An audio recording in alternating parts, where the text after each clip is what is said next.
Alhamdulillahilladzi anzala kitabahu hudalil muttaqin huwallazi arsala rasulahu bil huda wa dinil haq liyuzhkirahu ala dini kulli walau karihal kafirun. Asyhadu an la ilaha illallah wahdahu la syarikalah wa asyhadu anna Muhammadan abduhu wa rasuluhu la nabiyya ba'da. Allahumma shalli wa sallim wa barik ala sayyidina Muhammadin anbiya'i wal mursalin wa ala alihi wa kulli sahabatihi wa ummatihi bi'dawatihi syariah wa khilafah khususan fi hadzal makan, khususan fi hadzal zaman ila kafe fi kafe angkringan and crypto coffee. Insyaallah nahnu ja'alna ahlul syugra ahlul jannah wafati fi dunia wal akhirah. Amin. Amma ba'du. Pada diam aja, paham kagak sih? Nah itu doa kita ya, semoga kita yang di sini tuh menjadi ahli surga seperti doanya Bang Buana tadi. Amin, amin. Nah insan fillah rahimakumullah, ini ngomong-ngomong yang apa hiburan malam ini di belakang bukan jamaah kita ya? Gak bisa dikendalikan. Bukan yang bisa dikendalikan yang di belakang, guys. Di luar kendali. Oke, insan fillah rahimakumullah. Terima kasih Kang Bahri, Siap. Kang Buana, ya ini luar biasa nih ya. Malam ini kehadirannya, terus para sponsor ya yang tidak bisa saya sebutkan satu-satu atas kehadirannya. Insya Allah dari sponsor jenengan semua, jika ada yang hijrah malam ini, mereka menjalankan syariat Islam, mereka lebih takut kepada Allah sesuai hadis dari Imam Muslim, antum mendapatkan pahala yang tidak akan pernah putus sampai beliau itu meninggal dan tanpa mengurangi pahala orang yang melakukannya. Inilah luar biasanya di agama kita. Nah insan fillah rahimakumullah, saya untuk materi ini menulis pengaruh teman dalam kesuksesan hidup. Banyak jurnal secara ilmiah itu yang membahas masalah pertemanan, pengaruhnya ya. Dan penelitian saya selama 30 tahun ternyata benar. Dalil nakli Al-Quran dan hadis itu juga menjadi patokan saya ketika melakukan penelitian ini. Ya, maka saya sering ngomong ke anak saya. Anak saya itu alhamdulillah lulus kedokteran di Australia dan di Ningxia, Tiongkok, Cina. Ya.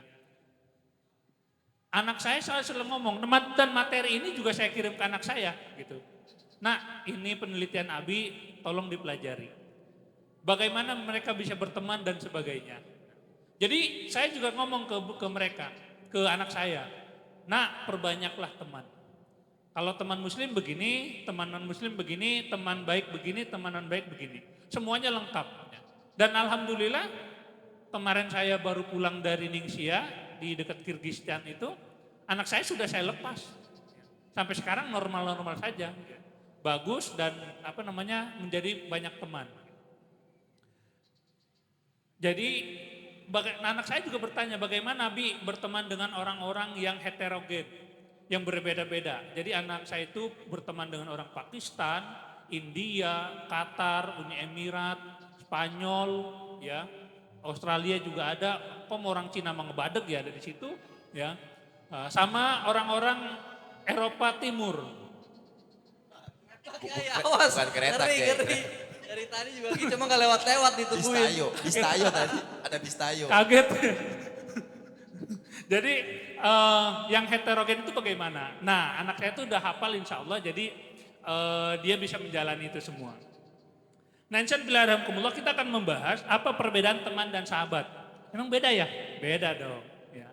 Apa itu teman dan sahabat? Yang berikutnya, seberapa besar pengaruh teman dan persahabatan dalam kehidupan?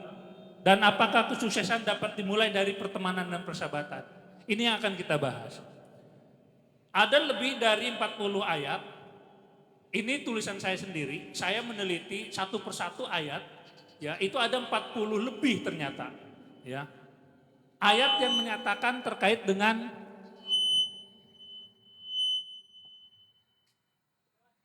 Tes. Nah, tadi abang belum datang udah bagus-bagus aja. Just kidding bang. Nah jadi ada 40 ayat lebih di Al-Quran itu yang menyatakan pertemanan. Yang pertama adalah teman-teman akrab, semuanya itu menjadi musuh. Kecuali orang-orang bertakwa. Maksudnya apa? Jangankan di akhirat, yang duit, pangkat, kekuasaan tidak berlaku lagi. Di dunia saja, yang pangkat masih berlaku, duit masih berlaku, kadang-kadang teman akrab itu musuhan. Ya, musuhan. Gara-gara proyek musuhan, gara-gara duit musuhan, gara-gara karir musuhan, gara-gara dagang juga musuhan. Benar apa benar? Itu di dunia. Apalagi di akhirat. Nah, kecuali orang-orang bertakwa. Ini juga saya masukkan dalam contoh buku saya terkait pertemanan. Dulu saya nganter Bang Dirman ke Bandung, ya, untuk ngelamar salah satu aktivis perempuan di Bandung. Saya nggak pernah ngeliat perempuannya, gadisnya nggak pernah. Tapi kata teman saya, Kiai, ini pasti wanitanya sangat cantik. Tahu dari mana ente? Nenek-neneknya aja masih seger tuh. Patokannya nenek-nenek. Ternyata dalam perjalanannya si wanitanya nggak mau ke Bang Dirman. Mohon maaf Bang Dirman nih mah. Maunya ke temen yang lain gitu. Ya saya juga menyesali gitu. Kenapa ke Bang Dirman nggak mau gitu. Malah ke yang lain. Kan harusnya ke saya juga kan gitu. Itu saya nggak mau ikut, takut saya juga kayak. Nah tapi Bang Dirman nggak marah. Bang Dirman nggak marah. Kata Bang Dirman, ya bukan rezeki saya kali Ustadz, rezeki teman saya gitu. Nah teman kita nih yang dinaksir, dia juga nggak mau ngambil. Nggak mau ngambil. Kenapa? Karena dia pertama menghormati Bang Dirman. Yang kedua kagak ada modalnya, orang belum siap kawin. Orangnya sini semuanya ada. Yang berikutnya adalah kita diperintah oleh Allah untuk memilih teman. Kenapa? Seperti dalam surat Al-Imran ayat 118 dan Al-Mumtahanah. Di situ kita diminta. Nah kalau di situ ada fi'il amr, ya kata perintah artinya kita itu harus memilih teman.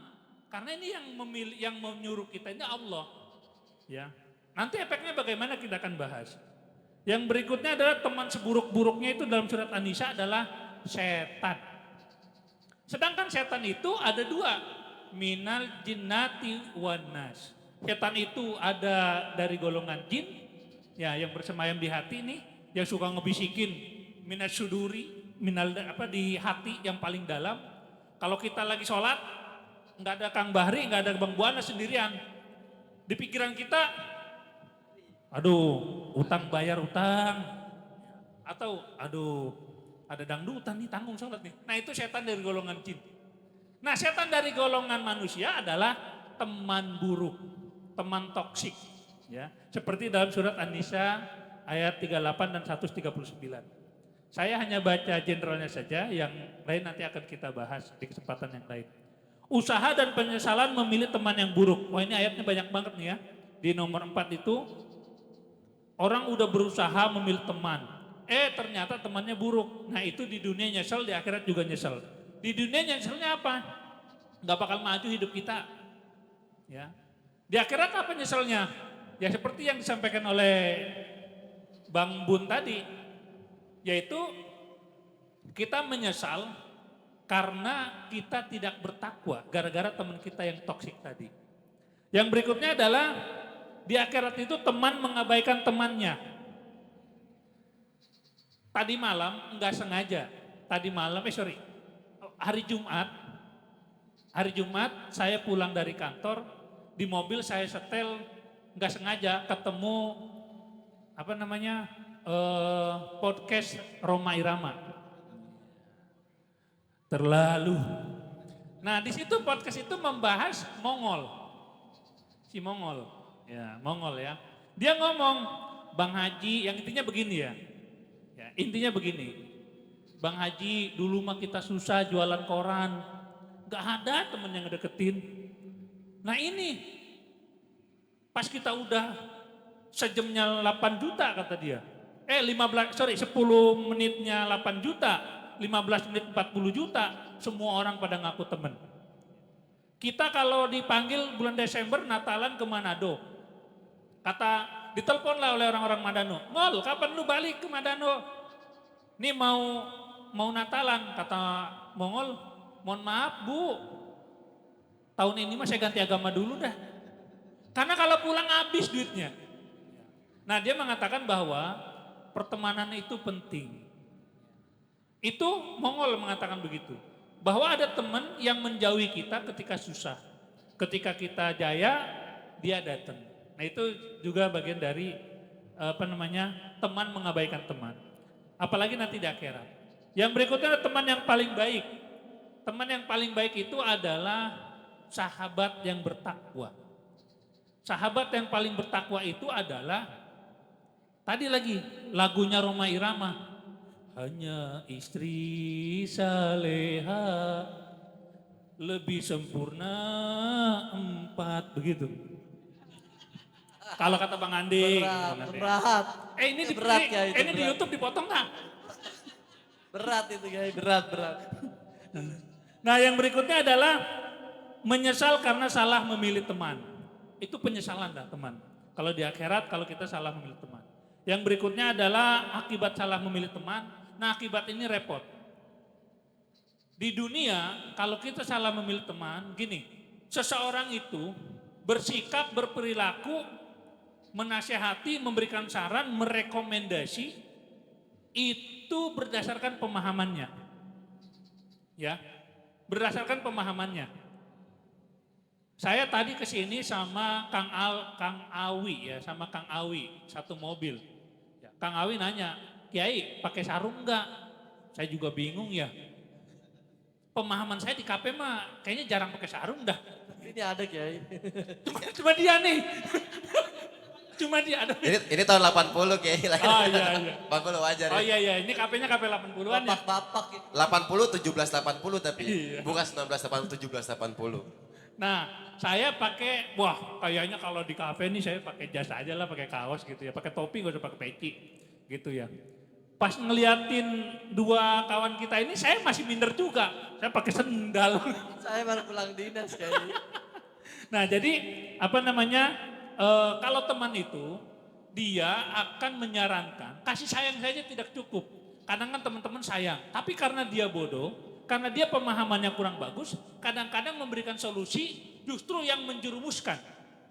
Sebagai contoh tadi, ada Bang Ripki, misalkan Bang Ripki, punya teman Bang Dimas.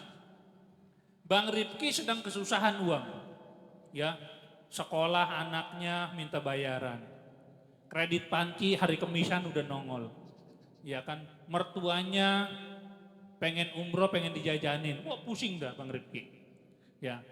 Akhirnya Bang Ripki ke teman karibnya, ke teman dekatnya Bang Dimas. Bang Dim, nyelang apa duit gope mah? Aduh Bang Ripki, jangankan gope, 200 juga kita kagak ada ini. Ya. Tapi saya mau nyaran nih buat abang nih, coba deh install Ada Kami. Apa itu pinjol ya? Ada kita, Iya. pinjol itu Bang Kiai. Iya. Ada kami kata gitu. Ada kami, ada kamu. Bunganya berapa? Murah Bang Ripki. Gitu. Nah itu kan sebenarnya kasih sayang Bang Dimas.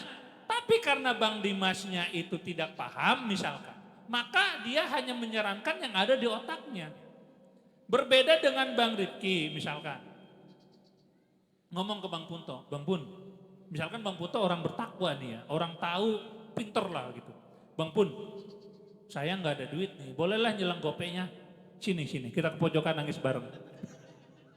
Sama aja. Sama aja. Ada solusi itu. Nggak ada solusi. Nah, Bang Punto karena dia punya pemahaman yang bagus, ya.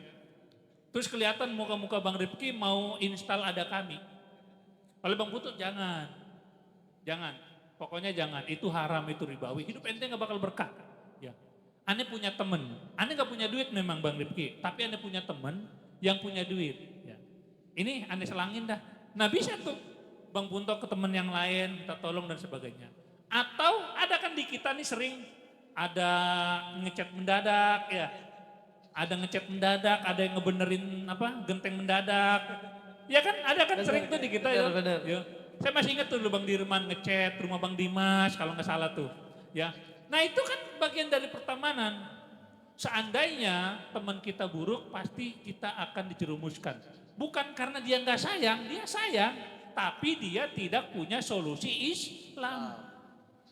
Ya. Padahal ribawi itu di surat Al-Baqarah 183 hingga 283 sampai 287 pelaku ribawi itu di Al-Quran dijelaskan seperti orang kesurupan, hidupnya nggak tenang, ya hidupnya nggak tenang seperti kesurupan setan.